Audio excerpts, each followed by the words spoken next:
Donald Trump puso precio a la cabeza de Nicolás Maduro. $50 millones. Ese es el valor que Washington ofrece a quien entregue al presidente de Venezuela a la justicia estadounidense. La pregunta que debemos responder no es cuánto vale Maduro, sino por qué Trump quiere tanto capturarlo. La historia no comienza con barcos en el Caribe. Viene de más de 2 décadas de acusaciones que vinculan al Estado venezolano con el narcotráfico. Desde finales de los años 90, cuando generales fueron señalados por proteger cargamentos de cocaína, Venezuela entró en los radares de la DEA, la Agencia Antidrogas de Estados Unidos. El nombre Cartel de los Soles surgió en ese periodo, inspirado en los soles que los generales llevan en sus uniformes. Con el tiempo, ese apodo se convirtió en sinónimo de un estado atravesado por el crimen. En 2020, Washington dio un paso decisivo. Acusó a Maduro y a parte de su cúpula de conspirar con las FARC para enviar toneladas de cocaína hacia Estados Unidos. Pero el prontuario de Maduro no se limita al narcotráfico. La crisis venezolana es mucho más profunda y tiene su origen en la manera en que se ha aferrado al poder. Las últimas elecciones estuvieron marcadas por denuncias de fraude, manipulación del sistema electoral y ausencia de garantías mínimas de transparencia. La oposición fue perseguida con violencia, y varios de sus líderes fueron asesinados o encarcelados ilegalmente. Por ese motivo, gran parte de la comunidad internacional no reconoce a Maduro como presidente legítimo. Organismos como la OEA, el Parlamento Europeo y gobiernos de América y Europa lo han señalado como un mandatario sin credibilidad democrática, sostenido únicamente por la represión interna y el control de las instituciones. En paralelo, casi 8 millones de venezolanos se han visto obligados a abandonar el país, en el mayor éxodo de la historia reciente de la región. El entonces fiscal general William Barr afirmó que Maduro no solo sabía de las operaciones de droga, sino que las dirigía, utilizando aviones militares, puertos y hasta recursos diplomáticos para proteger a los traficantes. A partir de ese momento, Maduro dejó de ser considerado únicamente un adversario político y pasó a ser señalado como criminal internacional. La recompensa por su captura comenzó en $15 millones, subió a 25 y en 2025 alcanzó 50 millones. Es la mayor suma jamás ofrecida contra un jefe de Estado en funciones. Más allá de la cifra, este anuncio genera un efecto claro: desconfianza dentro del régimen, sospechas constantes y el temor de que cualquiera pueda convertirse en delator. ¿Pero por qué Trump hace de esto una prioridad ahora? Una de las razones es política interna. En Florida, estado decisivo en las elecciones, viven cientos de miles de venezolanos que huyeron de la crisis. Para esas familias, Maduro es el símbolo del fracaso bolivariano. Ser el presidente que lo persigue le permite a Trump hablar directamente a ese electorado. Y no solo a ellos. Al convertir a Maduro en objetivo, Trump refuerza una narrativa que conecta inmigración, drogas y seguridad en la frontera. 3 de los temas más fuertes para los republicanos. Presentarlo como narcoterrorista refuerza la idea de que las amenazas que llegan a la frontera sur tienen origen en regímenes que permiten el avance del crimen organizado. También está la dimensión geopolítica. Venezuela, incluso en crisis, sigue siendo un país estratégico. Posee las mayores reservas de petróleo del mundo y mantiene relaciones estrechas con Rusia, Irán y China. Moscú ofrece asesoría militar, Teherán ha instalado programas de drones, y Pekín se mantiene como principal socio económico. Al presionar a Maduro, Trump envía un mensaje más amplio.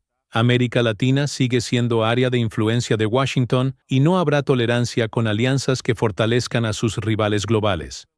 En el terreno económico, la disputa se centra en el petróleo. Desde 2022, Estados Unidos permitió operaciones limitadas de Chevron en Venezuela, pero en 2025 esas licencias fueron suspendidas. El mensaje fue directo: no habrá negocios mientras Maduro y su círculo permanezcan en el poder. En este contexto, capturarlo no sería solo un castigo, sino la llave que podría abrir cualquier acuerdo energético futuro. Hay también un elemento simbólico. Capturar a Maduro sería una victoria narrativa de gran impacto. Le permitiría a Trump presentarse como el líder que derrotó a un dictador acusado de narcotráfico, que defendió la frontera y que mostró firmeza contra el socialismo en el hemisferio. Por eso, incluso sin planes concretos de invasión, los barcos desplegados en el Caribe cumplen su función. No necesitan disparar un solo misil, su presencia basta para generar incertidumbre, elevar la tensión y aumentar la presión diplomática. Es la llamada diplomacia de la amenaza, útil tanto hacia adentro como hacia afuera. Maduro es, en los hechos, un dictador acusado de narcotráfico, corrupción y represión, con denuncias de violaciones de derechos humanos respaldadas por organismos internacionales. Para Trump, esta realidad se convierte en recurso político. Presentar a Maduro como enemigo resume en una sola figura los temas de inmigración, crimen, drogas y política exterior. Este escenario tiene efectos dentro de Venezuela. Cada vez que Washington anuncia nuevas recompensas o despliega fuerzas en la región, la desconfianza crece entre los aliados del propio Maduro. ¿Quién puede traicionarlo a cambio de millones? La paranoia interna forma parte de la estrategia. Y aun si Maduro nunca llega a ser arrestado, el tema le resulta útil a Trump. Puede mostrar la recompensa como prueba de acción, exhibir la flota en el Caribe como señal de poder y asociar la figura del mandatario venezolano a la crisis migratoria que golpea la frontera sur. Es una herramienta narrativa, y en política la narrativa es poder.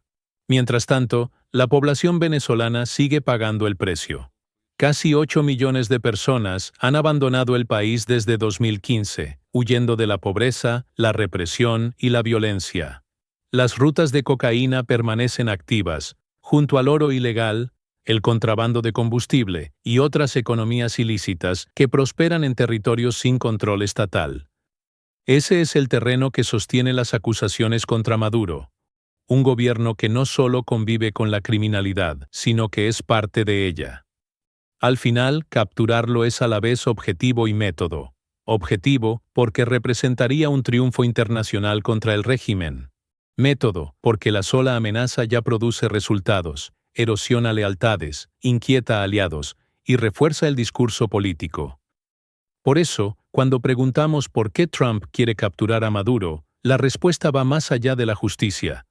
Pasa por la política interna en Estados Unidos, por la competencia global en torno al petróleo y por la necesidad de un símbolo que condense esas disputas en una sola figura. Maduro es ese símbolo.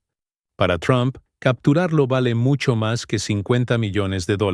Vale votos, vale narrativa y vale la posibilidad de presentarse, una vez más, como un líder que puede transformar a un enemigo en trofeo político. Gracias por sintonizar Estación de Guerra, tu radio online de análisis, conflictos y geopolítica mundial. Si te gustó este video, dale like, suscríbete al canal y compártelo. Nuestra radio no tiene patrocinadores y depende únicamente de tu apoyo. Seguimos al aire. Hasta el próximo video.